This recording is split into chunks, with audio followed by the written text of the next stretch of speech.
All right, so you probably already watched all the videos. I would highly recommend you go watch Butter the Insider's video, TK Garage's video, Racer X's video, the other 7,527 videos on this topic. But because I keep getting messages of people saying, have you seen this? Have you seen this? I did. And again, I just got back from freaking Hawaii. 6 days traveling and landed late last night. And I was not planning on shooting a video until this weekend.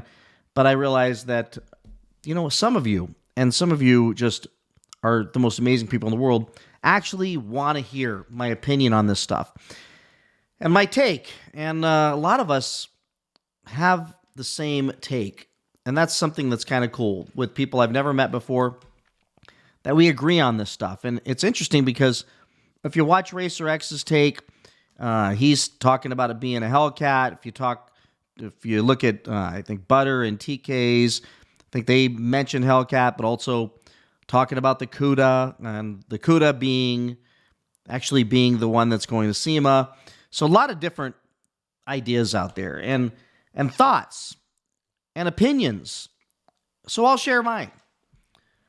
I can care less. I can care so little about this drag pack. I care more about this remote battery that needs to get changed for my little lights behind me than I care that this thing came out from a consumer street car driving and driver perspective. So before you get triggered and tell me I'm not a real car enthusiast, let's talk about this for a minute and explain why. I love that they came out with it.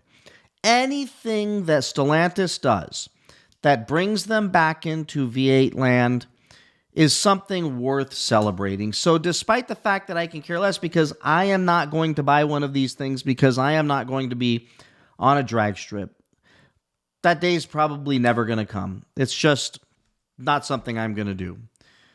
And for this reason, here's the article. Let me show you. And let me just fast forward, because you can go to anyone's video and read about all the cool stuff they did to this thing. They built literally sounds like a completely perfect, and as they say here, turnkey drag car capable of sub-8 second elapsed times. Now here's the deal. For those of you that bought the Demon 170s to get down in those super low times, here is something that you could get that you can't drive on the street that will get you there and will cost you about as much as most of you paid for your Demon 170s. But you're going to have to trailer this thing around. Now, I don't need to go through everything, but what I do want to make the point here is that it is a 5.7 Hemi V8 with a Whipple on it. So that's all I need to know that they figured out in short order how to stuff that V8 into this thing. And we can come down to the list of all the stuff that comes with it. The Whipple 3-liter twin-screw supercharger and a newly designed cast aluminum Gen 3 Hemi engine block. Includes select 6-bolt main metal caps for added strength. And if you go through all of this stuff, this thing is built for the track. It is a turnkey, out-of-the-box race car that you can buy. Now, here's the fun part that I wanted to get to.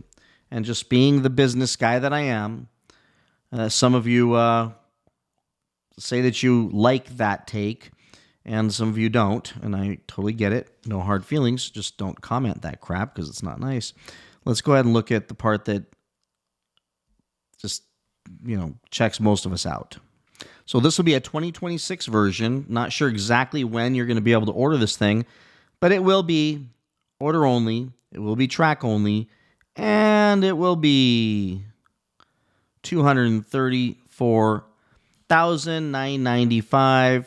And not sure. I believe there is a lot of options you can get on this thing, which would take the price significantly higher. So I would expect you're going to be into this thing for $250,000.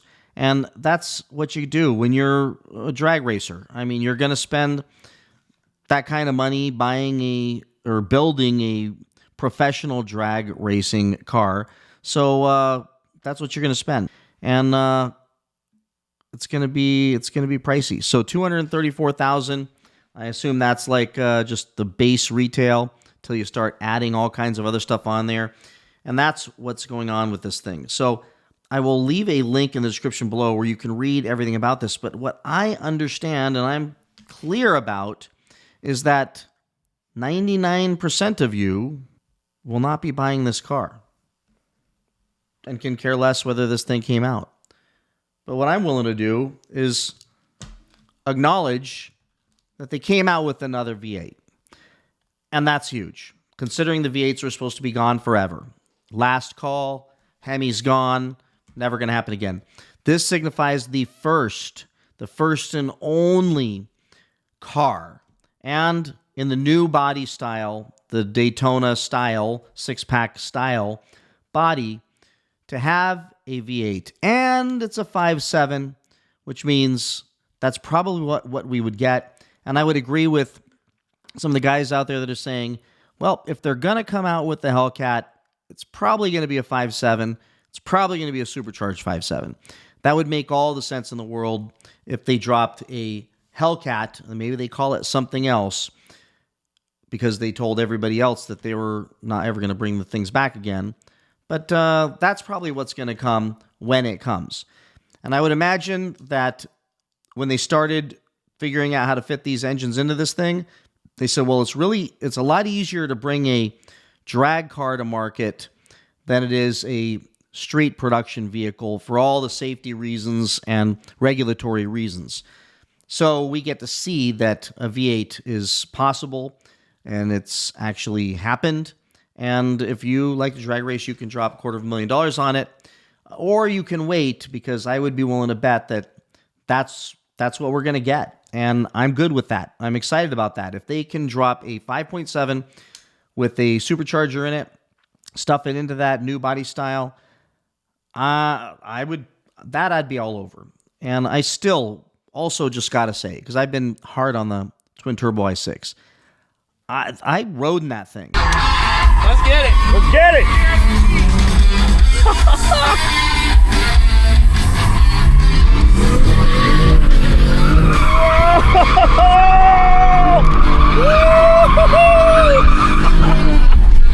Oh yeah. Love it. Oh my God.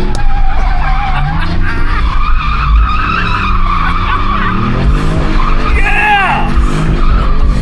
And I'm not going to, just backpedal that it was probably one of the most enjoyable, fun rides that I've had in a car in a long time, next to my Scat Pack, driving it myself and doing some donuts and stuff. It was pretty amazing. And I'm not going to crap on the performance. It's going to perform like crazy. It's going to be fast as hell. And for the people who aren't afraid of voiding warranties, who want to tune them and build them and modify the hell out of them, they're going to have some ridiculous Hellcat destroying all-wheel drive six-pack monsters out there on the street that will absolutely blow the minds of all of us. Will they sound as good as a Hemi? No.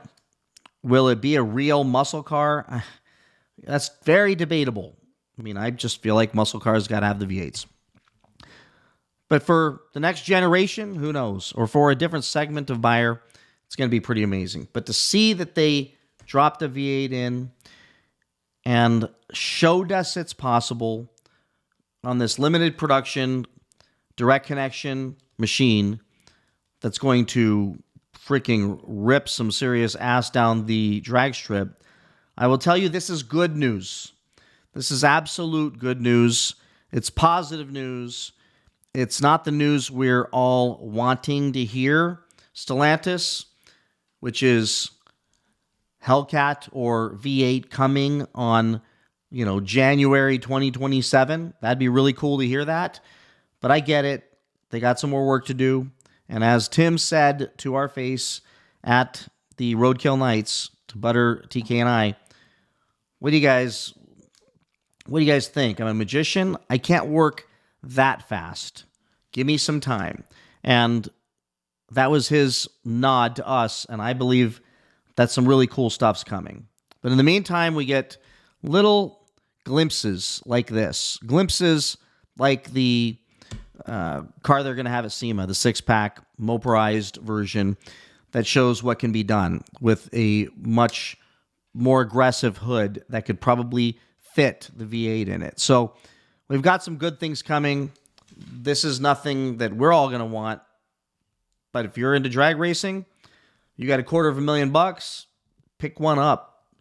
And speculators out there that want to buy one and park it in your garage and never drive it and hope it's going to be worth millions of dollars, this one might be it. This one might be it, but you can't take it anywhere, which means you're still locked down to a much smaller segment of buyers. So I think I'll just take it all back. It's not going to be it. So with that said, everybody, let me know what you think about this. Is it good news to you? Do you agree with me? I don't care, other than the fact that it's definitely signifying the right direction. And I'm going to give credit where credit's due. And the car looks amazing and looks like it's going to perform amazing.